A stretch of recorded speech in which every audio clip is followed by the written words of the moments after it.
Never miss an update. Subscribe now and press the bell icon. Never miss an update. Good afternoon everyone, स्वागत है आप सभी का महिंद्राज के ऑफिशियल यूट्यूब चैनल पे। फटाफट से एक बार सभी लोग जुड़ जाइए और इस लिंक को अपने अपने दोस्तों भाई बंधुओं के पास फटाफट से एक बार शेयर कर दीजिए। आज का जो सेशन है बहुत ही खास होने वाला है। क्रिसमस स्पेशल क्लास दी गई है आप लोगों को, क्रिसमस स्पेशल क्लास रखी गई है आज के दिन। सबसे पहले तो आप सभी को क्रिसमस की ढेर सारी बधाई, ढेर सारी शुभकामनाएं। आज के जो सेशन है उसमें हम लोग डिस्कशन करने वाले हैं नंबर सिस्टम के प्रॉब्लम्स को। जैसा कि आप सभी लोग जानते हैं, पिछले 4 या 5 क्लास से मैं लगातार नंबर सिस्टम के बेसिक कॉन्सेप्ट को, क्या होता है नंबर, कितने टाइप के होते हैं नंबर के क्या क्या प्रॉपर्टी हैं, ये इन सभी के बारे में मैं आप लोगों के साथ डिस्कस किया था। उसके बाद रिमाइंडर थ्योरम किसको बोलते हैं, रिमाइंडर थ्योरम का एप्लीकेशन कैसे किया जाता है, क्या होता है रिमाइंडर थ्योरम, हर एक चीज़ के बारे में मैं डिस्कस किया हूँ। उसके बाद नंबर ऑफ फैक्टर से रिलेटेड क्वेश्चंस भी मैंने आपको समझाया है। तो आज के इस सेशन में, आज का जो शानदार सेशन है, इसमें हम लोग डिस्कस करने वाले हैं प्रॉब्लम्स की प्रैक्टिस आज हम लोग करेंगे। तो सभी लोग एक बार रेडी हो जाइए, पेन और कॉपी के साथ। मैं कुछ क्वेश्चंस देने वाला हूँ, उसके लिए एक सर्टेन टाइम भी आपको मैं दूंगा और फिर आपको उस सर्टेन टाइम के अंदर ही उसको सॉल्व करने की कोशिश करनी है। अगर वो सॉल्व नहीं हो पाता है तो मैं आपको सॉल्व करके बताऊंगा, लेकिन परेशान होने की कोई बात नहीं है। शुरू से लेकर आखिरी तक बने रहें सेशन में, बहुत बेनिफिट होने वाला है। बहुत सारे क्वेश्चन की प्रैक्टिस मैं आज कराने वाला हूं। तो शुरुआत करते हैं आज के इस पहले क्वेश्चन के साथ, जो कि आपके स्क्रीन पर दिखने वाला है। तो देखिए, क्वेश्चन आपके स्क्रीन पे आ चुका है और इसके लिए मैं आपको टाइम भी देता हूं। 30 सेकंड का टाइम आपको दिया जाएगा। इस 30 सेकंड में आप कोशिश करें कि इस क्वेश्चन का सही उत्तर दे दें। मैं आपको बेसिक कॉन्सेप्ट के साथ साथ इसकी ट्रिक्स भी आपको समझाऊंगा। अगर ट्रिक्स से ऐसे क्वेश्चनों को किया जाए तो 2-4 सेकंड लगते हैं, उससे ज़्यादा तो लगते नहीं हैं। बट फिर भी मैं आपको ट्रिक्स के अलावा उसके कॉन्सेप्ट को भी समझा दूंगा, ताकि आप लोगों को कोई प्रॉब्लम ना हो। क्योंकि क्या होता है, बहुत बार बच्चे बोलते रहते हैं, सर ट्रिक्स तो समझ में आ गया लेकिन ये कैसे हुआ, क्या है इसका बेसिक कॉन्सेप्ट वो भी बताइए। तो मैं आपको एक बार समझाता हूँ इस क्वेश्चन को कैसे करना है। अगर ट्रिक से करना होगा तो डायरेक्टली मैं 19 में 17 से डिवाइड कर देता। 17 1 जा 17, आपका आंसर हो जाता 2, जो कि इस क्वेश्चन का ऑप्शन नंबर होता 4 आंसर हो जाता। लेकिन करना कैसे है, बेसिक अगर बात करें, बेसिक क्या इसमें रूल लगेगा सर, तो क्या बोलता है कि एक नंबर है जिसको आपको डिवाइड करना है कितना से, 119 से। कोई नंबर ऐसा है, मान लीजिए कुछ भी रहा होगा XYZ, उसमें 119 से आपको डिवाइड करना है और रिमाइंडर कितना आना चाहिए, तो रिमाइंडर आ रहा है 19। तो आपको तो ये पता नहीं है क्वोशेंट, तो मान लीजिए क्वोशेंट मेरा y है। तो इसके बारे में जानते हैं ना कि जो डिविडेंड है मेरा, यानी कि जो कह सकते हैं कि भाज्य है मेरा, वो भाजक इंटू भागफल, यानी कि आप ये कह सकते हैं divisor into quotient plus remainder plus शेष पर लिखते हैं। तो क्या मैं x इक्वल टू लिख सकता हूँ 119 y और प्लस 19? सभी लोग बोलिए यस और नो, ऐसा लिख सकता हूँ क्या? और इसी में आपको डिवाइड करना है 119 y प्लस 19 में। अब आपको क्या करना है, डिवाइड करना है। किससे डिवाइड करना है मेरे भाई? तो देखो, if it is divided by 17, मतलब 17 से डिवाइड करना है। अगर 17 से इसको डिवाइड करेंगे तो ये वाला जो पार्ट है यहाँ पर 119y को देखिएगा, ये जो पार्ट है यहाँ रिमाइंडर क्या बचेगा, 0 बचेगा। और यहाँ 17 से डिवाइड करेंगे 19 को, तो रिमाइंडर क्या बचेगा, 2 बचेगा। तो 0 प्लस 2 यानी कितना हो गया, 2/17। अब 17 से डिवाइड तो होना नहीं है 2 में, तो रिमाइंडर क्या रह जाएगा, तो आप बोलेंगे सर रिमाइंडर हो जाएगा 2। इनको कोई प्रॉब्लम है जल्दी से बताइए। तो इस क्वेश्चन का सही आंसर हो जाएगा ऑप्शन नंबर 4। तो ये इसकी बेसिक कॉन्सेप्ट थी और मैंने आपको समझा दिया इसका ट्रिक। ट्रिक क्या क्या लगाना होगा, तो आप देख रहे हैं कि 119 का ही अगर कोई फैक्टर से अगर आपको डिवाइड करना हो उस एक्चुअल नंबर में जिसमें आप पहले डिवाइड किए हैं, तो रिमाइंडर 19 आया है, तो आप क्या करेंगे, 119 से आपने डिवाइड किया था, उसी का ये एक फैक्टर है 17। तो आपको कुछ नहीं करना है, सिर्फ जो रिमाइंडर पहले आ चुका है उसी रिमाइंडर में क्या करना है, डिवाइड लगा देना है। तो 17 से 1 टाइम 17, तो रिमाइंडर क्या बच जाएगा, 2 बच जाएगा। और यही आपके क्वेश्चन का करेक्ट आंसर हो जाएगा। उम्मीद है आप सभी को अच्छे से समझ में आ रही होगी चीजें। चलते हैं अगले क्वेश्चन पे। अगला क्वेश्चन आपके स्क्रीन पे ये रहा। क्या बोला गया है कि एक नंबर को डिवाइड करना है, ए नंबर व्हेन डिवाइडेड बाय 5 तो लीव्स रिमाइंडर 3, तो एक शेषफल 3 बचता है। बोलते हैं what is the remainder, remainder क्या होगा यदि square of the same number is divided by 5। तो आप इसको बनाइए, 30 सेकंड आपके पास टाइम है। बहुत आसान क्वेश्चन है और ऐसे क्वेश्चन एग्जाम में बहुत बार पूछे जाते हैं। अगर बात करें यूपी कांस्टेबल लेखपाल की, तो बहुत इंपॉर्टेंट है यूपी कांस्टेबल और लेखपाल के पॉइंट ऑफ व्यू से। तो आप जल्दी से इसका आंसर बता दीजिए। सभी लोग चैट बॉक्स में, कमेंट बॉक्स में फटाफट से आंसर करिए, क्या होगा इस क्वेश्चन का सही उत्तर। देखिए बहुत सारे लोग, आप सभी में से पहले से पढ़े हैं, कॉन्सेप्ट की क्लासेस किए हैं, डेली क्लास चलती है और 1 पीएम में ये क्लासेस रहती है। तो डेली मेरे साथ जुड़ा करिए। जितने भी लोग मेरे साथ अभी इस लाइव सेशन में सेशन में हैं, तो वो सभी लोग मेरे साथ डेली 1 बजे जुड़ा करें। देखिए बहुत आसान क्वेश्चन है। एक कोई नंबर है जिसको आपको क्या करना है, 5 से डिवाइड करना है। तो रिमाइंडर कितना आना है, तो 3 आना है। तो आपको अगर नहीं पता ये नंबर क्या है, तो आप मिनिमम 1 टाइम लेके सोचिए, 1 टाइम। तो इसका मतलब यहाँ नंबर क्या रहना चाहिए, तो आप बोलेंगे सर यहाँ 8 रहना चाहिए। बोलिए हाँ या नहीं। अब इसी का स्क्वायर करना है, तो 8 का स्क्वायर क्या हो जाएगा, 64। अब सिंपली 64 में 5 से डिवाइड कर लीजिए, तो 5 12 जा कितना, 60। तो आपका आंसर क्या हो गया, 4। आप ऐसे भी कर सकते हैं, या ऐसे तो कर ही सकते हैं। सेकंड भी देखिए, एक तरीका ये है करने का, और जो आपका सेकंड अप्रोच है वो ये है कि 5 से डिवाइड किए तो रिमाइंडर आपका 3 बचा है। तो आप ये भी समझ सकते हैं कि 3 रिमाइंडर बचा है, 5 से डिवाइड किए। इसका मतलब अगर डिवाइजर को मैं डिवाइजर को मैं ये मान के चलूँ कि डिवाइजर मेरा क्या है, तो 5 है, और डिविडेंड मेरा कितना है, 3 है। मतलब जो मेरा भाज्य है वो मेरा 3 है, भाजक मेरा क्या है, 5 है। भाग तो लग नहीं रहा है, तो क्या इसी नंबर को मान लें कि यही नंबर रहा होगा डायरेक्टली मेरा। भाग तो इसमें भी लग नहीं रहा है, तो ये मेरा क्या कहलाएगा, डिविडेंड, यानी कि भाज्य कहलाएगा। कहलाएगा ना, जल्दी से बोले सभी लोग हाँ या ना। अब इसके स्क्वायर में डिवाइड करना है, तो हम लोग क्या लिखेंगे, 3 का स्क्वायर 9, और इसी में अगर 5 से डिवाइड करेंगे तब भी आपका रिमाइंडर कितना आ जाएगा, तो आप बोलेंगे सर 4 आ जाएगा। इस तरीके से भी इस क्वेश्चन का आंसर आप कर सकते हैं। बहुत आसान क्वेश्चन था, सभी लोग समझ पा रहे हैं कैसे किया गया है। चलिए अब चलते हैं अगले क्वेश्चन पे। अगला क्वेश्चन भी बहुत शानदार क्वेश्चन है, बहुत इंपॉर्टेंट है। वीवीआई कह सकते हैं, यूपी लेखपाल और कांस्टेबल के पॉइंट ऑफ व्यू से बात करें तो बहुत इंपॉर्टेंट है, वीवीआई क्वेश्चन है। तो जल्दी से इस क्वेश्चन का आंसर करिएगा। आपके सामने जो है क्लॉक जो है स्टार्ट हो चुका है, घड़ी चल रही है, टाइमर फास्ट फास्ट आगे बढ़ रहा है। 30 सेकंड आपको दिया गया है। इस 30 सेकंड में इस क्वेश्चन का आंसर हो जाना चाहिए। तो कोशिश करिए, बहुत आसान है। दो नंबर्स हैं अलग अलग, उसको डिवाइड करना है सेपरेटली 33 से, और रिमाइंडर आपका 21 एंड क्या है, 28 है।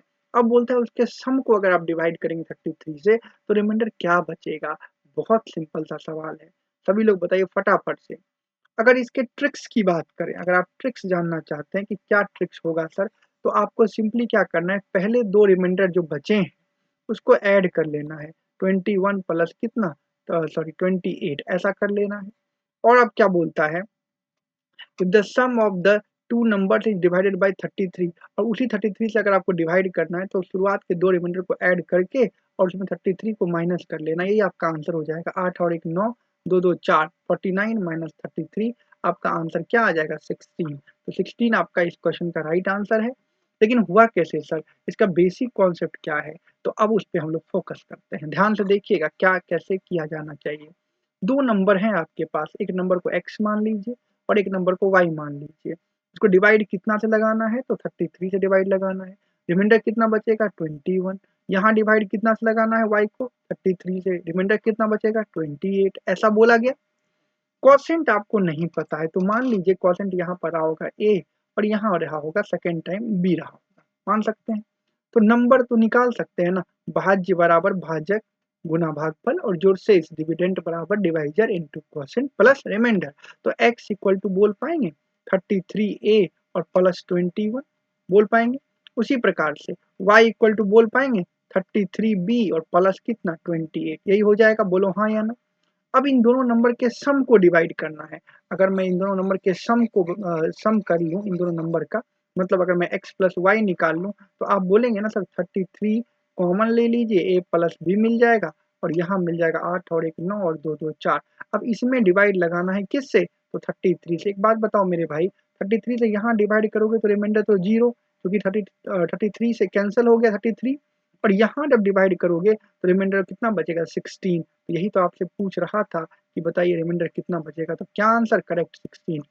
ट्रिक क्या था, एक बार और ध्यान से देख लो। ट्रिक क्या था, ट्रिक सिंपली ये था कि जो पहले 2 रिमाइंडर बचे हैं उसको ऐड कर लीजिएगा। तो पहले 2 रिमाइंडर कौन-कौन सा बचा हुआ है? तो 21 प्लस 28 और बाद में जो भाग देना है, डिवाइड करना है, जिसे डिवाइड करना होता है उसको माइनस कर लीजिएगा सिंपली। पहले भी 2 अलग-अलग नंबर को डिवाइड किए, बाद में सम करने के बाद डिवाइड किए तो नंबर तो सेम ही है, उसी को माइनस कर लेना है। तो कितना हो जाएगा 49 माइनस 33, तो आपका आंसर 16। तो इस टाइप के प्रॉब्लम्स को आप इस तरीके से भी ट्रिक से कर सकते हैं। उम्मीद है आप सभी को अच्छे से समझ में आ गई होगी चीजें। तो चलते हैं अगले क्वेश्चन पे। अगला क्वेश्चन आपकी स्क्रीन पे ये रहा, बहुत आसान सा क्वेश्चन है। 30 सेकंड इसके लिए भी आपको मिलेगा। नंबर सिस्टम के ये सब मजेदार क्वेश्चंस हैं जो आपके एग्जाम में बार बार पूछे जाते हैं। तो जल्दी से इस क्वेश्चन का जवाब आप लोग फटाफट से देने की कोशिश करिए। 30 सेकंड ऐसे क्वेश्चनों के लिए पर्याप्त होगा, मुझे ऐसा लगता है, और आप कर भी पाएंगे। तो जल्दी से करिए। क्या करना है इस क्वेश्चन में कि एक इंटीजर है के, उसको डिवाइड करना है 3 से और रिमाइंडर बचेगा कितना 1। और आप बोलते हैं कि उसी इंटीजर में अगर 1 ऐड कर दिया जाए, मतलब k प्लस 1 की बात हो रही है, उसको डिवाइड करना है 5, तो रिमाइंडर बचता है 0। तो बोलते हैं of the following a possible value of k, कौन सा इसमें से k की पॉसिबल वैल्यू है? तो बहुत आसान सा सवाल, बहुत आसान सा। ऐसे सवालों को कैसे करेंगे? तो जनरली आप बाय ऑप्शन जरूर यूज किया करिए ऐसे सवालों में। कैसे सर? अब देखो, अगर मान लो 3 से मुझे डिवाइड करना है तो रिमाइंडर 1 आनी चाहिए। तो 3 से यहाँ डिवाइड करेंगे तो रिमाइंडर 1 नहीं आएगा, तो ये ऑप्शन तो ऐसे ही खत्म हो गया। 3 से यहाँ डिवाइड किए तो कंप्लीटली कट गया, तो ये ऑप्शन ऐसे ही खत्म हो गया। 3 से थर्ड ऑप्शन में डिवाइड किए तो यहाँ पॉसिबिलिटी है, यहाँ पर कितनी आ गई? रिमाइंडर 1 आ गई। 3 से डिवाइड करने पर रिमाइंडर 1 आ गई। अब बोलता है जब k प्लस 1 में डिवाइड आप करेंगे, मतलब 64 और प्लस 1 इसमें डिवाइड करेंगे कितना से? 5 से, तो रिमाइंडर 0 आना चाहिए। तो रिमाइंडर क्या आ गया यहाँ से? आप बोलेंगे 0 आ गया सर। तो करेक्ट आंसर कौन सा हो जाएगा? ऑप्शन नंबर 3 इस क्वेश्चन का राइट आंसर हो जाएगा। क्लियर है ना सभी को अच्छे से? कोई डाउट तो नहीं? चलिए अगले क्वेश्चन पे चलते हैं। अगला क्वेश्चन क्या बोलता है? एक नंबर है x, जब इसको डिवाइड किया गया कितना से? 289 से, तो रिमाइंडर कितना देता है? 18। और फिर बोलता है सेम नंबर को जब डिवाइड करते हैं 17 से तो रिमाइंडर y बचता है। तो आपसे बोला गया कि y की वैल्यू बताइए क्या होगा। 30 सेकंड आपके पास है, इसी 30 सेकंड में आपको इस क्वेश्चन का जवाब दे देना है। तो जल्दी से जवाब दे दीजिए सभी लोग फटाफट से, और इस लिंक को एक बार शेयर भी कर दीजिए। क्रिसमस स्पेशल क्लास आप सभी के लिए रखा गया है, तो बिल्कुल इस लिंक को एक बार शेयर जरूर करिए। अगर टाइम मिल जाता है क्वेश्चन बनाने के बाद तो आप एक बार लिंक को जरूर शेयर कर दें। सभी जितने भी लोग मेरे साथ जुड़े हैं, बहुत अच्छा क्वेश्चन है, आप सभी लोग कर सकते हैं। आसान सा क्वेश्चन, बहुत डिफिकल्ट नहीं है। और आप जानते हैं यूपी कांस्टेबल या लेखपाल में बहुत डिफिकल्ट क्वेश्चन नहीं आते हैं, बिल्कुल सिंपल सिंपल क्वेश्चन आते हैं। क्या बोला गया जरा पढ़ के देखिए। बोला ये गया है कि एक नंबर है x, कोई नंबर है x, उसको डिवाइड कितना से किए हैं? 289 से डिवाइड किए हैं। तो रिमाइंडर कितना बचा? 18 बचा। तो मैंने क्या समझाया है आपको कि अगर क्वेश्चन नहीं पता हो ना तो आप इसको 1 ले लिया करिए, बिल्कुल आसान हो जाएगा क्वेश्चन। तो इसका मतलब x की वैल्यू अगर निकालनी हो तो x कितना हो जाएगा? 289 और इंटू 1 और प्लस 18, यही नंबर ना बचेगा? बोलो हाँ या ना। और इसमें कितना से डिवाइड करना है? 17 से। डायरेक्ट 17 से डिवाइड करिए तो ये तो कैंसल आउट, खत्म, रिमाइंडर 0। और जब यहाँ डिवाइड करेंगे तो कितना बचेगा? रिमाइंडर 1। तो 0 प्लस 1, इसमें अगर 17 से डिवाइड करेंगे, डिवाइड तो होगा नहीं, तो आपका रिमाइंडर 1 हो जाएगा। ये इसका बेसिक अप्रोच है। ये क्या है? इसका बेसिक अप्रोच है। इसी क्वेश्चन को अगर आप चाहते हैं तो जल्दी सॉल्व करना तो ट्रिक भी लगा सकते हैं। क्या ट्रिक लगाएंगे? ट्रिक ये लगाना है, डायरेक्ट 18 जो रिमाइंडर बचा है उसमें 17 से डिवाइड कर लीजिए, तो क्या बच जाएगा? तो आप बोलेंगे सर 1 बच जाएगा रिमाइंडर। क्लियर है सभी को? अच्छे से समझ में आ गई चीजें? चलिए बहुत बढ़िया। अब आते हैं जरा अगले क्वेश्चन पे। अगला क्वेश्चन आपके स्क्रीन पे आ चुका है, और जल्दी से एक बार सभी लोग सॉल्व करें। एक में जरा सा रुक जाएं, कनेक्ट हो रहा हूँ, थोड़ा सा वेट कर लें आप लोग। अच्छा ठीक है, बहुत बढ़िया। चलिए हम लोग आ जाते हैं फिर से इस क्वेश्चन पे, जल्दी से आ जाइए। टाइम आपका शुरू हो चुका है, जल्दी से इस क्वेश्चन का आंसर करना शुरू कर दीजिए फटाफट से।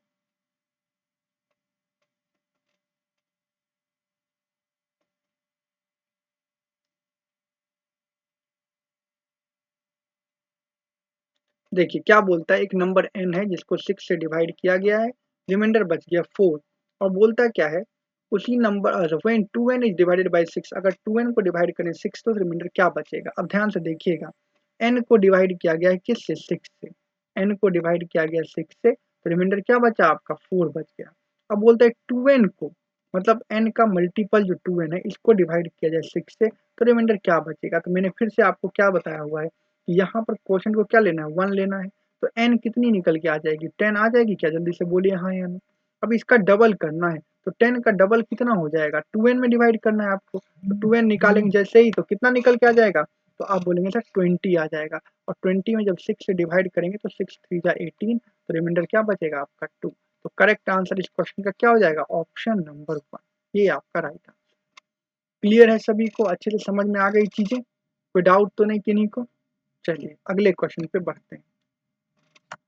अगले क्वेश्चन पे आ जाते हैं, बहुत इंपॉर्टेंट है। 11 का रूल मुझे लगता है आप सभी को जरूर पता होगा कि 11 के डिविजिबिलिटी का क्या रूल्स है। तो 11 के डिविजिबिलिटी का रूल सिर्फ इतना है, आप जानते भी होंगे इस चीज को, कि हम लोग इवन प्लेस पे जो नंबर है या डिजिट है, इवन प्लेस के डिजिट का सम करते हैं, फिर ऑड प्लेस के डिजिट का भी सम करते हैं, और उन दोनों का जो डिफरेंस है, अगर 0 या 11 हो जाता है, 0 हो जाए या 11 हो जाए या 11 के मल्टीपल में भी हो जाए, तो वो नंबर 11 से क्या होता है, कंप्लीटली क्या होता है, डिविजिबल होता है। तो हम लोग अभी इस क्वेश्चन को देखने वाले हैं, ध्यान से देखिएगा क्या है क्वेश्चन। क्वेश्चन ये है 5 8 2 4 और स्टार है, ऐसा लगा हुआ, ऐसा ना है, इसको कितना से डिवाइड करना है, 11 से, और तब आपको पूछा गया कि स्टार की जगह क्या आना चाहिए। वेरी सिंपल, आप क्या करिए, ऐसे देखिए, ऑड प्लेस के नंबर का सम करिए, क्या हो जाएगा, 5 + 2 7 प्लस स्टार, यही ना बचेगा, बचेगा जल्दी से बोलिए हाँ या ना। और यहाँ 8 + 4 कितना हो जाएगा, 12, तो 12 में अगर आप माइनस करते हैं 7 प्लस स्टार, तो ये होना चाहिए तो 0 या तो 11। अगर यहाँ से अगर हम लोग सॉल्व करें तो 12 - 7 कितना हो जाएगा, तो 5, और माइनस स्टार इक्वल टू 0, तो स्टार की वैल्यू कितनी आ गई, तो आप बोलेंगे 5। ऐसा लिखा लिखा जा सकता है, बोले यस और नो। अगर यहाँ पर सर 11 लेते तो क्या हो जाता, 11 लेते तो माइनस में आ जाता मेरे भाई, इसलिए 11 यहाँ पर नहीं लेंगे। अगर 0 पे आ रहा है तो आपका आंसर कौन सा हो गया, 5। अगर आप स्टार की जगह 5 रखते हैं तो रख के चेक कर लो, 5 और प्लस कितना 8, सॉरी 5 प्लस कितना 2, और 2 प्लस कितना 5, तो 5 2 7 और 5 कितना हो गया 12, और यहाँ देखो 8 और 4 कितना हो गया 12, यानी सॉरी 5 2 7 और 5 12 हो गया, और 8 4 कितना हो गया 12, तो 12 - 12 क्या मिला, तो आप बोलेंगे 0 मिला सर। तो 0 अगर मिल जाता है तो 11 से डिविजिबल है, तो ऐसे भी आप चेक कर सकते हैं। क्लियर है सभी को, चलिए अगले क्वेश्चन पे बढ़ते हैं। हाँ, ये क्वेश्चन भी बहुत इंपॉर्टेंट है। बोलता है एक 4 डिजिट का नंबर है, याद ही कर लेना इस क्वेश्चन को, ये बहुत इंपॉर्टेंट है, वीवीआई है, बार-बार एग्जामिनेशन में पूछा गया है कि एक 4 डिजिट का आपका नंबर है, जो कैसे बनता है, तो 2 डिजिट के नंबर को रिपीट करने से बनता है। तो बोलता है कि अगर ऐसा नंबर जो है हमेशा किससे डिविजिबल होगा, जब 2 डिजिट के नंबर को रिपीट करके अगर आप 4 डिजिट का नंबर बनाते हैं। तो याद रखना मेरे भाई, इस क्वेश्चन का जो सही आंसर होगा, बहुत सारे लोग सही आंसर दे भी रहे हैं, इस क्वेश्चन का सही आंसर हो जाएगा 4, स्मॉलेस्ट 3 डिजिट प्राइम नंबर। कैसे सर, तो स्मॉलेस्ट 3 डिजिट प्राइम नंबर क्या होता है, सभी लोग कमेंट बॉक्स में लिखिए। तो आप बोलेंगे सर 101, यही नंबर मिलेगा जो किसी से नहीं करता है, वन और इटसेल्फ के अलावा। और इसमें अगर आप किसी से मल्टीप्लाई करें, कोई नंबर, अगर मान लो मैंने 32 से किया, 32 × 1 32, लिखेंगे 2 कैरी 3, 32 से 0 का मल्टीप्लाई 0 ही आ जाएगा, तो फिर 3 आ जाएगा, फिर 32 × 1 करिए, फिर 32 आ गया, तो देखिए नंबर मिला वही 4 डिजिट का। तो कोई भी नंबर हो, 101 × XY अगर आप करेंगे, 101 × अगर XY की बात करें, तो हमेशा कैसा नंबर मिलेगा, XY XY, मतलब रिपीट हो जाएगा नंबर 2 डिजिट वाला 2 बार, यानी कि 4 डिजिट का नंबर बन जाएगा। तो ये क्वेश्चन आपके एग्जामिनेशन में बहुत बार पूछे गए हैं, बार-बार पूछे जाते हैं। तो कभी ऑप्शन में 101 भी लिख के आपको दे सकता है, और कभी-कभी ये भी आ जाता है स्मॉलेस्ट 3 डिजिट प्राइम नंबर। तो आप आंसर कौन-सा कर लेंगे, ऑप्शन नंबर 4 जो है इस क्वेश्चन का राइट आंसर। क्लियर है सभी को, अब आते हैं अगले क्वेश्चन पे।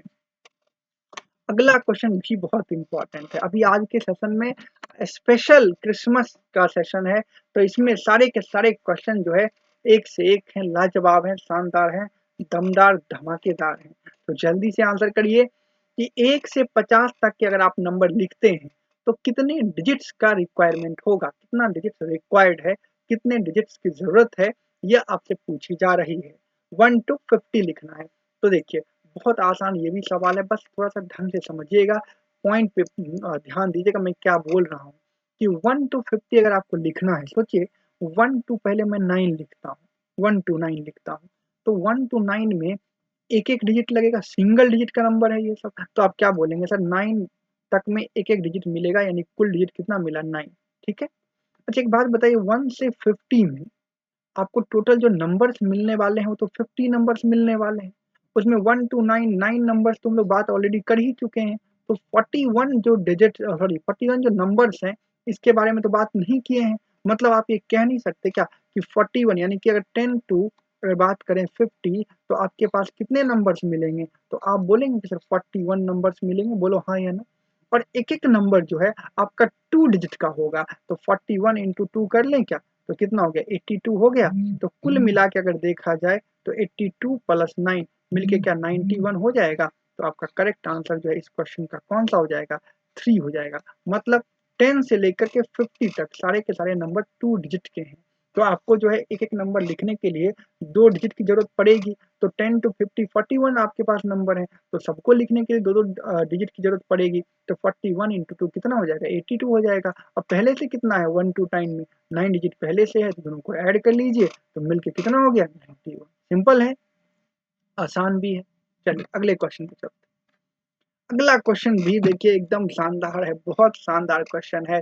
आप सभी लोग इसका जवाब इजीली दे सकते हैं। तो दीजिए जवाब क्या होगा? क्या बोलता है कि a number of boys raised rupees 400 for a famine relief fund. अब देखिए क्या बोला गया है, फेमिन मतलब समझते हैं ना अकाल होता है। तो बोलता है कि अकाल रिलीफ फंड अकाल राहत फंड के लिए 400 रुपया क्या किया गया है बच्चों का ग्रुप लड़कों का ग्रुप जो है जमा किया है।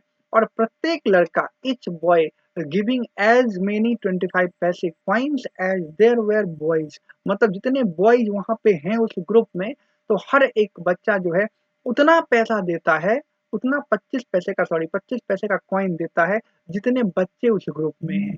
तो मान लो मेरे भाई let total number of boys आपके पास यहाँ पर एक्स है मान लो। तो हर बच्चा एक्स कॉइन देगा 25 पैसे का। तो 25 पैसे का मतलब 1/4 रुपीज होता है। तो अगर एक्स कॉइन देता है 25 पैसे का तो इसका मतलब x/4 रुपया दे रहा है एक बच्चा, बोलो हाँ या ना? बच्चे हैं कितने एक्स हैं तो इन दोनों का जो प्रोडक्ट होगा वही ना आपका टोटल अमाउंट रेज हुआ है 400 रुपया। तो क्या यहाँ से नहीं बोल सकते x square equal to cross multiply कर लीजिए तो 1600 आ जाएगा। तो एक्स की वैल्यू कितनी आ जाएगी 40। मतलब लड़कों की संख्या कितनी है तो आप बोलेंगे 40। क्लियर है? तो ऑप्शन नंबर जो है 1 इस क्वेश्चन का राइट आंसर हो जाएगा। क्लियर सभी को? अब आ जाइए अगला। अगला बोलता है इन ए फार्म एक फार्म में there are cow and hens. बोलता है एक फार्म में काउज है और हेन्स है मतलब गायें हैं और मुर्गियां हैं। फिर क्या बोलता है if heads are counted there are 180। अगर सिर्फ सिरों को गिना जाए ना तो 180 है और लेग्स को गिना जाए तो 420 है। तो बोलता है कितनी गायें हैं उस फार्म में ये बता दीजिए। 30 सेकंड इस क्वेश्चन के लिए पर्याप्त होगा। तो देखते हैं कितने लोग हैं जो 30 सेकंड में इस सवाल का सही जवाब दे सकते हैं। और फिर मैं आपको एक शानदार ट्रिक्स बताने वाला हूँ।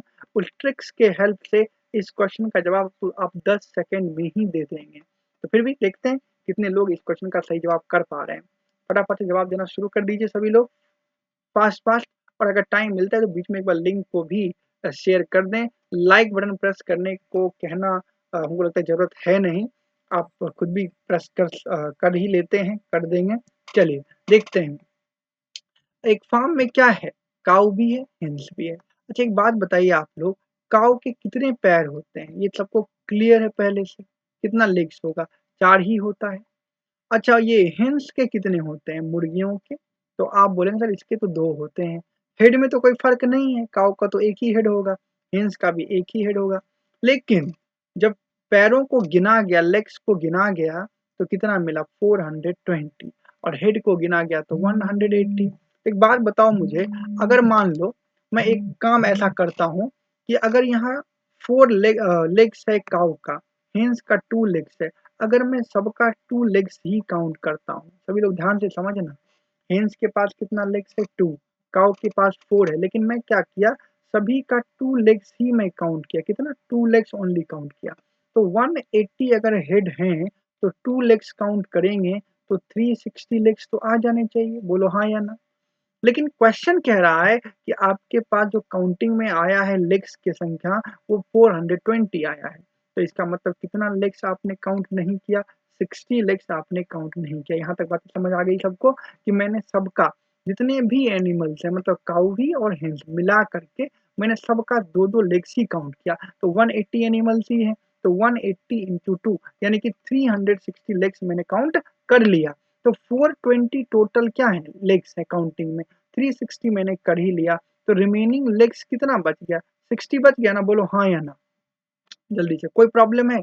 60 लेग्स मेरे पास बचे हुए हैं। अब एक बात बताओ, जब काऊ की काउंटिंग कर रहे थे लेग्स की तो 2 लेग्स तो हर एक गाय का, प्रत्येक काऊ का तो काउंट किए नहीं है, किए हैं क्या, नहीं किए हैं। तो अगर 2 लेग्स एक्स्ट्रा दिखाई दे रहा है इसका मतलब 1 काऊ रहा होगा, यस और नो, हाँ या ना।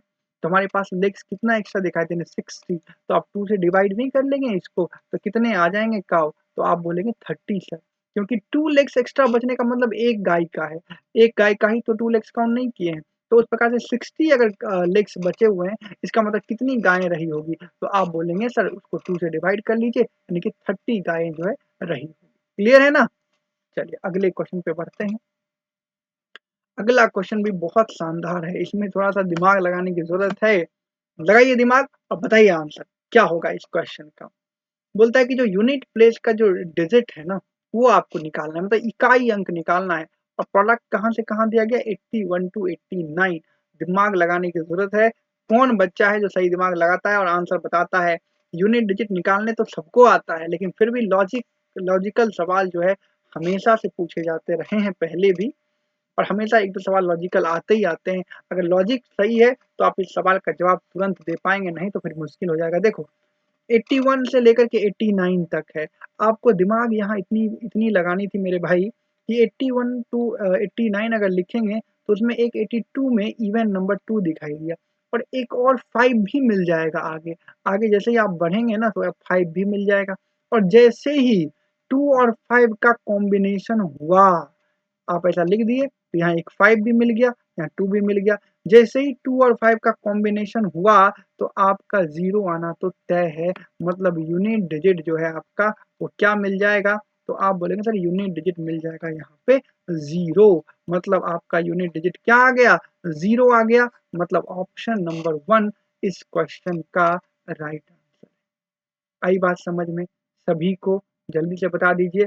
बस यही लॉजिक ढूंढना था कि जहां ये 2 और 5 का कॉम्बिनेशन आ जाएगा या 5 इंटू एनी इवन नंबर आपको कॉम्बिनेशन में दिख जाएगा, वहां मल्टीप्लाई करने पर यूनिट डिजिट जो है हमेशा क्या आएगा 0 ही आना है। इस लॉजिक को भी आप याद रख सकते हैं, वीवीआई लॉजिक है, जरूर याद रखिएगा। अब आते हैं अगले क्वेश्चन पे। अगला क्वेश्चन क्या है, अगला क्वेश्चन रिमाइंडर थ्योरम का है। आपको मैंने रिमाइंडर थ्योरम बताया है और बहुत आसान क्वेश्चन आपको मैं दे भी रहा हूँ, तो उम्मीद है सभी लोग इस क्वेश्चन का सही जवाब जरूर देंगे। जल्दी से बताइए इस क्वेश्चन का सही आंसर क्या होगा। बोला यह गया है कि आपको रिमाइंडर निकालना है 3 के पावर 162 को डिवाइड करना है 162 से। बहुत अच्छा क्वेश्चन है, और ये क्वेश्चन में आप थोड़ा सा लॉजिक लगाएंगे तो बिल्कुल आप आंसर कर सकते हैं। लॉजिक क्या लगाना है वो तो आपको सोचना है, फिर मैं आपको लॉजिक समझाऊंगा, बस थोड़ा सा पेशेंस रखें, वेट करें, हो जाएगा। क्या आंसर आना चाहिए इस क्वेश्चन का, तो देखिए बहुत सारे लोग जवाब दे भी रहे हैं, बिल्कुल सही है। अब देखिए क्या होगा इस क्वेश्चन का लॉजिक और क्या लगाना होगा। एक बात मुझे बताओ, मैं आपको पूछता हूँ कि मान लो 45 है और मुझे क्या करना है इसमें 20 से डिवाइड करना है। 45 है 20 से डिवाइड करना है, तो आप बोलोगे ना सर रिमाइंडर बच जाएगा 25, बोलो यस और नो, सॉरी 20 दूना 40 रिमाइंडर बच जाएगा 5, बोलो यस और नो, हाँ या नो। तो आप बोले सर रिमाइंडर 5 बच गया, लेकिन इसी में अगर थोड़ा छेड़छाड़ मैं अपने मन से कर देता हूँ, क्या छेड़छाड़ कर रहा हूँ, मैंने डिवाइड कर दिया ऊपर नीचे 5 मान लो, तो 5 से ये 4 टाइम कैंसिल, और 5 से 45 9 टाइम कैंसिल, तो इसका मतलब 9/4 बन गया। मैंने कितना से डिवाइड किया हुआ है 5 से। अब अगर आप रिमाइंडर निकालेंगे 9 में 4 से डिवाइड करके तो रिमाइंडर आपका आ जाएगा 1, लेकिन क्या ये करेक्ट रिमाइंडर है? तो आप बोलेंगे नहीं सर, रिमाइंडर तो 5 आना चाहिए था, ये तो 1 आ गया। तो करेक्ट रिमाइंडर निकालने के लिए आप क्या करते हैं? जो रिमाइंडर आपका आया है सिंप्लीफाई करने के बाद, और जिस नंबर से आपने सिंप्लीफाई किया है, सिंपली उस नंबर को मल्टीप्लाई कर देना है। तो 1 इंटू 5 क्या आंसर हो जाएगा? तो करेक्ट रिमाइंडर हो जाएगा आपका कितना? 5। तो ध्यान रखिएगा, जिस नंबर से आपने सिंप्लीफाई किया है, करेक्ट रिमाइंडर लिखते समय सिंप्लीफाई करने के बाद जो आपने रिमाइंडर पाया, उसमें आपको उसी नंबर से मल्टीप्लाई कर देना होगा जिससे आपने क्या किया था? डिवाइड किया था। तो अब जरा इसी लॉजिक को यहाँ अप्लाई करते हैं। 3 का पावर 162 है, नीचे भी है 162। अब देखेंगे, अगर मैं इसको ऐसे लिख दूं, क्योंकि ये 3 से डिविजिबल है, देखिए 3 से डिविजिबल है, 3 से 5 बार में 15, 1 16, 3 चौका 12, एक बार 3 से डिवाइड किया, डिविजिबल है। 3 से फिर डिविजिबल है, कितना? 18 बार में 2 बार डिवाइड किया। 3 से फिर डिविजिबल है 6 बार में, 3 बार डिवाइड किया। और 3 से फिर डिविजिबल है 2 बार में, यानी कि फिर 3 से डिवाइड किया। आप डायरेक्टली 81 से कर सकते हैं, मतलब 4 बार मैंने डिवाइड किया, तो 4 तो 3 तो यहाँ से कैंसिल हो जाएगा 162 से। बोलो हाँ या ना? तो क्या बचेगा? 3 का पावर 158। अरे मेरे भाई, 3 3 3 3 ऐसा लिख सकते थे ना 4 बार, अलग से 3 का पावर लिख देते 158। तो ये नीचे में तो कैंसिल हो ही जाता ना, ये नीचे वाले डिवाइड से। बोलो हाँ यार, 4 बार डिवाइड किया हूँ मैं ऐसा। तो बच कितना जाता? 3 का पावर 158, तो लिख दो 158। अब नीचे कितना से डिवाइड करना है? 2 से। अब देखो जरा, 3 में अगर 2 से आप डिवाइड करेंगे तो रिमाइंडर क्या बचेगा? तो आप बोलेंगे सर 1 बचेगा, और 1 का पावर कितना है? 158। अब अगर 1 का पावर 158 आप सॉल्व करेंगे तो 1 ही रह जाएगा। अब 2 से डिवाइड तो होना नहीं है, तो रिमाइंडर जो आपका बचा, रिमाइंडर, वो रिमाइंडर कितना बच गया? 1 बच गया। बोलो मेरे भाई हाँ या ना? सभी लोग बोलो। और मैंने डिवाइड कितना से किया है? तो 4 बार 3 3 3 3 कुल मिला के 81 से मैंने डिवाइड किया है। तो आपको जब करेक्ट रिमाइंडर लिखना हो, करेक्ट रिमाइंडर, तो जो आपका एक्चुअल रिमाइंडर है, कितना है एक्चुअल रिमाइंडर? 1 है।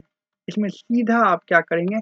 4 बार 3 से यानी कि 81 से मल्टीप्लाई करेंगे, तो आपका आंसर क्या हो जाएगा? 81। तो करेक्ट रिमाइंडर क्या होगा इस क्वेश्चन का? तो आप जवाब देंगे सर 81 इस क्वेश्चन का राइट आंसर है। कोई प्रॉब्लम है किन्हीं को किसी भी तरह का? बिल्कुल नहीं होना चाहिए, आसान सा है, कर सकते हैं। चलिए नेक्स्ट क्वेश्चन की ओर चलते हैं। नेक्स्ट क्वेश्चन आ गया आपका रेकरिंग डेसिमल का। बहुत इंपॉर्टेंट क्वेश्चन है ये। आपको मैं रूल्स भी इसका समझा दूंगा, किस रूल से आपको करना है इस तरह के क्वेश्चन में। सबसे पहले आप लोग एक बार ट्राई कर लीजिए क्या होगा इस क्वेश्चन का सही जवाब। जल्दी से फटाफट से एक बार ट्राई कर लो आप लोग, क्या होगा जवाब। फिर मैं आपको इसका रूल्स भी बता दूंगा किस रूल से ये सॉल्व होते हैं। देखिए टाइम आपका जो है फटाफट से बीतते जा रहा है, 30 सेकेंड आपका लगभग जो है अब एंड पर आ चुका है, एंड हो भी गया है। देखो एक रूल्स में बताया था बहुत पहले आप लोगों को इसी सेशन में, कि देखो अगर ऐसा टाइप का कभी मिलता है PQRST इस टाइप का, और रैकरिंग सिर्फ इस पे लगा है जैसे RST पे, तो आपको क्या लिखना होगा? पहले पूरा डिजिट PQRST पूरा डिजिट लिख दिया, और जिस पे रैकरिंग नहीं है, जिस पे रैकरिंग नहीं है, तो P और Q पे उसको अलग से माइनस कर लेना है, ठीक है, बाय। अब यहाँ पर मैं बताया था आपको कि उतना 9 लिखना है, as many 9 as the number of recurring digit, उतना आपको 9 लिखना है जितना आपका रैकरिंग डिजिट है। तो रैकरिंग डिजिट कितने पे है? तो 3 नंबर पे, 3 डिजिट पे है RST पे, तो आपको 3 बार 9 लिखना पड़ेगा। साथ में क्या लिखना है? फॉलोड बाय क्या लिखना है? एज मेनी जीरो, उतना आपको जीरो लिखना है, as the number of non recurring digit, जितना आप क्या है नॉन रैकरिंग डिजिट है, जिस पे रैकरिंग नहीं दिया गया है, उतना आपको क्या लिखना है? जीरो। तो मतलब कहने का अगर इस बात को लिखें नंबर के साथ, तो लिखेंगे ना 999। क्यों लिखेंगे? क्योंकि 3 डिजिट पे रैकरिंग है, जिस पे रैकरिंग नहीं है वो 2 डिजिट है P और Q, उसके बदले डबल जीरो चिपका दीजिए। मतलब फाइनली आंसर क्या होगा? PQRST माइनस PQ अपॉन 999 और डबल जीरो, ये आंसर। तो इस रूल्स को आप जरूर याद रखिएगा, सभी लोग इसको इसका स्क्रीनशॉट ले लीजिए। अब मैं क्वेश्चन के आंसर पे चलता हूँ। अगर यहाँ लिखा है 0.3939, रैकरिंग से 39 पे है, क्या लिखेंगे आप? 3939 तो लिखना ही आपको है। बोलिए हाँ या ना? उसमें माइनस क्या करना है? तो माइनस करना है 39 को, बाय जिस पे रैकरिंग है उसके बदले 99 आएगा, 2 डिजिट है आपके पास, उस पे रैकरिंग है। जिस पे रैकरिंग नहीं है उसके बदले 00 आ जाएगा। तो यहाँ से जब इसको सॉल्व करिएगा 3939 में 39 माइनस करेंगे तो 3900, नीचे कितना हो जाएगा 9900, 0000 उड़ा खत्म कर लीजिए, 3 से हो जाएगा ऊपर 13, नीचे हो जाएगा 33।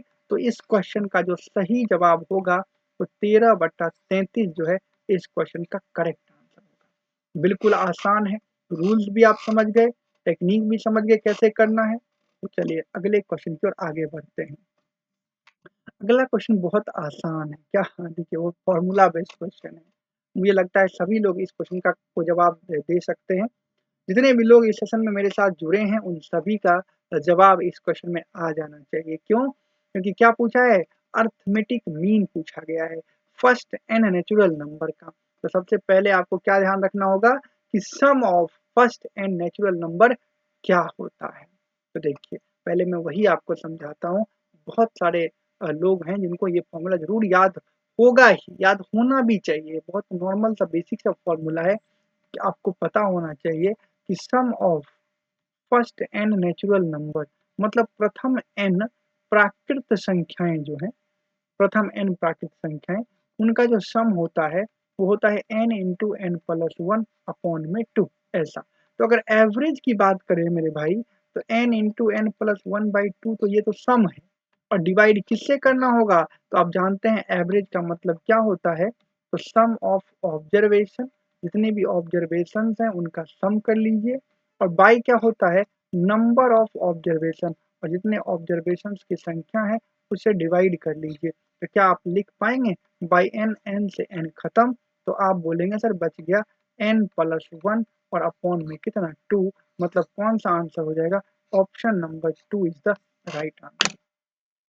क्लियर है सभी को अच्छे से? चलिए, समझ में आ रहा है? आज का सेशन शानदार रहा आप सभी के लिए, बहुत अच्छा सेशन है। ये सवाल आप लोग होमवर्क में कर लीजिएगा, क्योंकि अभी मैंने ऐसे ही सवाल आपको डिस्कस कराया है, तो होमवर्क अब मैं आपको दे सकता हूँ और आप इसका जवाब दे भी सकते हैं। सभी लोग इसका जवाब मुझे कमेंट बॉक्स में, जब वीडियो आपकी ख़त्म हो जाएगी, क्लासेस ख़त्म हो जाएंगी, तो कमेंट बॉक्स में आप चाहें तो इसका जवाब जो है दे सकते हैं। कितने लोग जवाब देते हैं देखना चाहूँगा मैं। और नेक्स्ट क्लास जब भी होगी तो नेक्स्ट क्लास में मैं आप सभी के जो भी सही जवाब दिए रहेंगे उनका जरूर नाम लिख करके पूरी पीपीटी पे आपके सामने लेके आऊंगा। कितने लोग हैं आप सभी में जो इस क्वेश्चन का बिल्कुल सही जवाब दिए हैं? ठीक है, ये आपका होमवर्क वाला क्वेश्चन है, होमवर्क के लिए ये मैंने आपको दिया है। तो अभी जो मेरी क्लास है शाम में 5:30 में फिर से एक क्लासेस होगी जो आरआरबी एनटीपीसी सीबीटी 2 के लिए। तो आप लोगों को मैं ये भी बताना चाहता हूँ कि ये क्लास डेली चलती है 5:30 में। आज तो क्रिसमस स्पेशल क्लास आपको दी जा रही है, 5:30 में भी दी जाएगी, लेकिन आप मेरे साथ डेली जुड़ सकते हैं। 5:30 में ये रेलवे की क्लास है, प्रैक्टिस क्लास है सीबीटी 2 के लिए, डेली चलती है। आज का तो क्रिसमस स्पेशल क्लास होगा, लेकिन डेली जो है ये टाइमिंग में 5:30 के टाइमिंग में क्लासेस चलती है। तो आप जानते भी हैं कि सीबीटी 2 का रिजल्ट आने का डेट भी आ चुका है, ग्रुप डी एग्जामिनेशन की भी डेट आ चुकी है। तो टाइम बिल्कुल वेस्ट मत जाने दीजिए, समय से प्रिपरेशन स्टार्ट कर दीजिए, क्योंकि रिजल्ट बहुत लोग के बच्चे के दिमाग में ये है कि सर रिजल्ट मेरा होगा कि नहीं होगा।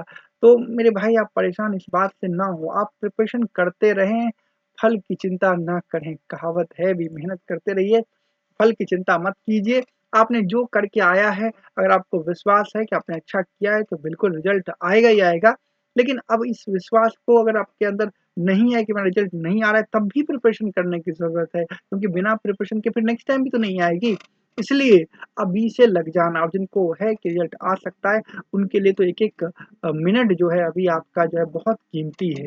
एक-एक मिनट का यूज़ करिए, वेस्ट मत जाने दीजिए, क्योंकि अब जब रिजल्ट आ जाएगा और तब आप शुरू करने की सोचेंगे, तो ज़रा सोचिए क्या हाल होगा। तब तक इतना जो टाइम आपने छोड़ दिया प्रिपरेशन करना, और जो बच्चे कर रहे हैं उनसे तो कहीं न कहीं पीछे रह जाएँगे ना आप। इसलिए कोशिश ये करना है कि जो ये प्रॉपर टाइम अभी मिल गया है, आपको रिजल्ट आने के बारे में बताया गया है, इस बीच की जो टाइमिंग है इसका प्रॉपर यूज़ करिए, सही तरीके से यूज़ करिए, और क्योंकि आप बेसिक कॉन्सेप्ट तो पहले से जानते हैं। बेसिक कॉन्सेप्ट तो आपके पास है, नॉलेज तो आपके पास है बेसिक कॉन्सेप्ट की। आप सीबीटी 1 का पेपर दे चुके हैं, तो अब आपको ज़रूरत है सिर्फ़ और सिर्फ़ प्रैक्टिस की। तो मेरे साथ डेली 5:30 में रेलवे का ये सेशन चलता है, बहुत इम्पोर्टेंट सेशन होता है। लगभग सीबीटी 2 एग्जामिनेशन में जितने भी आपके टॉपिक्स हैं, उन सारे टॉपिक्स का एक पूरी सेट मैं लेके आता हूँ, जो डेली डिस्कस कराता हूँ। और ये सेट आपके लिए सेट प्रैक्टिस जो है, ये बहुत इम्पोर्टेंट होता है किसी भी एग्जामिनेशन को क्रैक करने के लिए।